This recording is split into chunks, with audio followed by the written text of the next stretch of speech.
রাসূলুল্লাহ সাল্লাল্লাহু আলাইহি ওয়াসাল্লাম বলেছেন, আল্লাহ তাআলা যদি কোনো মানুষকে দুইটি স্বর্ণের উপত্যকা দেয়, দুইটি পাহাড় দেয়, পাহাড়, স্বর্ণের পাহাড়, এক ভরি স্বর্ণের ওজন কতটুকু?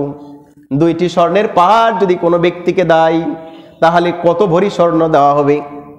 রাসূলুল্লাহ সাল্লাল্লাহু আলাইহি ওয়াসাল্লাম বলেন যে কোনো ব্যক্তিকে যদি আল্লাহ তাআলা কোনো মানুষকে যদি স্বর্ণের দুটি উপত্যকা দান করে, ওই ব্যক্তির মধ্যে তৃতীয় আরও একটি স্বর্ণের পাহাড় নেওয়ার জন্য মনের মধ্যে বাসনা জাগবে। এই হচ্ছে মানুষ।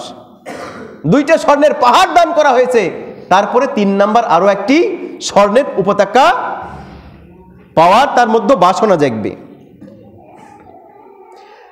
রাসূলুল্লাহ সাল্লাল্লাহু আলাইহি ওয়াসাল্লাম বললেন, বনি আদমের পেট কিছুতেই ভরে না, বনি আদমের পেট কিছুতেই ভরে না।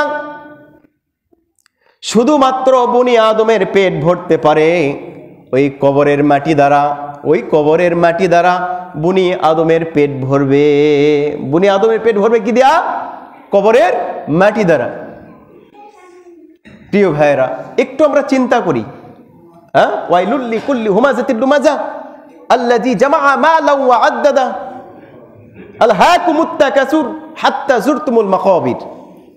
এই দুনিয়ার যে চাকচিক্য, দুনিয়ার আমরা প্রেমে পড়ে গেছি, এটা কতদিন পর্যন্ত থাকবে?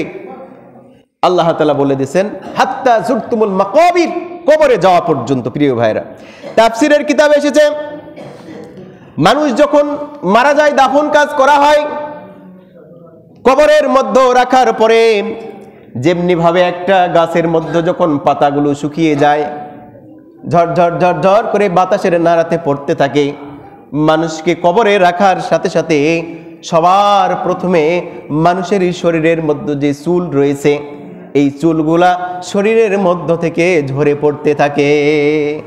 আজকে আমাদের এই চুলের জন্য কত কি কাটিং, কত কি আমরা খরচ করি, কিন্তু কবরে যাওয়ার সাথে সাথে এই দেহের মধ্য থেকে সর্বপ্রথম যে জিনিসটা ঝরে পড়বে সেটা হচ্ছে চুল। হযরতে ইউসুফ আলাইহিস সালাম জুলাইখার প্রেমে, অর্থাৎ জুলাইখা হযরতে ইউসুফ আলাইহিস সালামের প্রেমে পড়েছিলেন। ইউসুফ আলাইহিস সালাম এত সুন্দর ছিলেন, নূর নবী মুহাম্মদ সাল্লাল্লাহু আলাইহি সাল্লাম যখন মেরাজের রজনীতে মেরাজে গেলেন, ইউসুফ আলাইহিস সালামের সাথে সাক্ষাৎ হলো। ইউসুফ আলাইহিস সালামকে দেখে নূর নবী মুহাম্মদ সাল্লাল্লাহু আলাইহি সাল্লাম বললেন যে ইউসুফ আলাইহিস সালামকে আল্লাহ তাআলা অর্ধ পৃথিবীর সৌন্দর্য দান করেছেন, বলুন সুবহানাল্লাহ। হযরত আয়েশা বলেন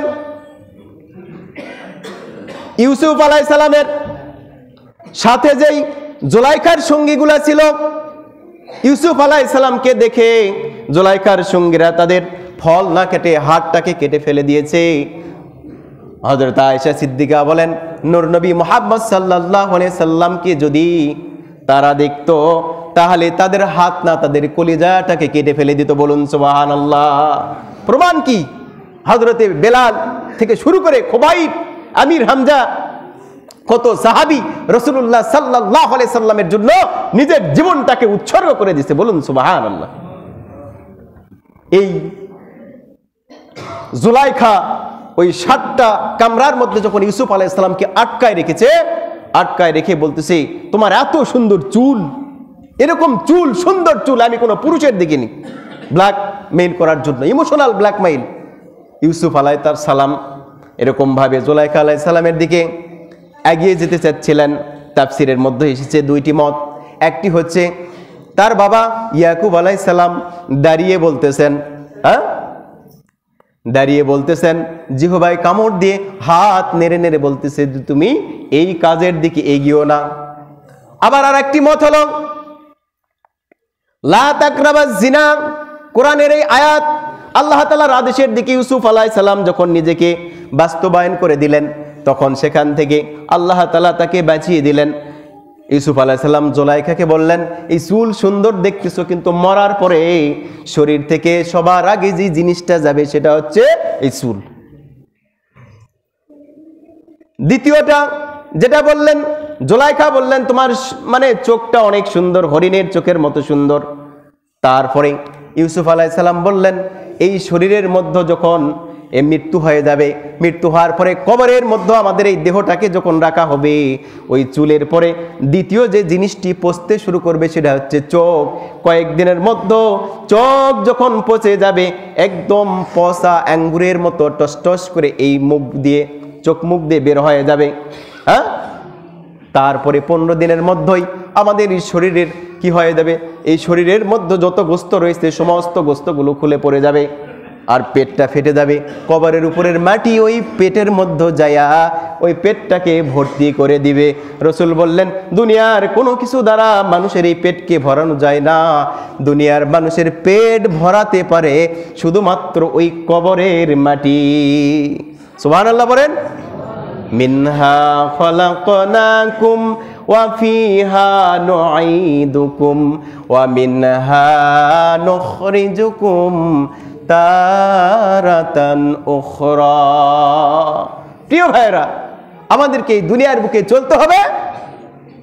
ইউসুফ আলাইহিস সালাম এবং জুলাইখার সাথে যে কথা হলো, এই কথার দ্বারা রাসূলুল্লাহ সাল্লাল্লাহু আলাইহি সাল্লামের সেই হাদিস আকসিরু যিকরা হাজিমিল লাজ্জাতিল মাউত, মৃত্যুর কথা স্মরণ করেছে, কবরের কথা স্মরণ করার কারণেই আল্লাহ তাআলার নবী ইউসুফ আলাইহিস সালাম আল্লাহ তাআলার রহমে বেঁচে গিয়েছেন। বলুন সুবহানাল্লাহ।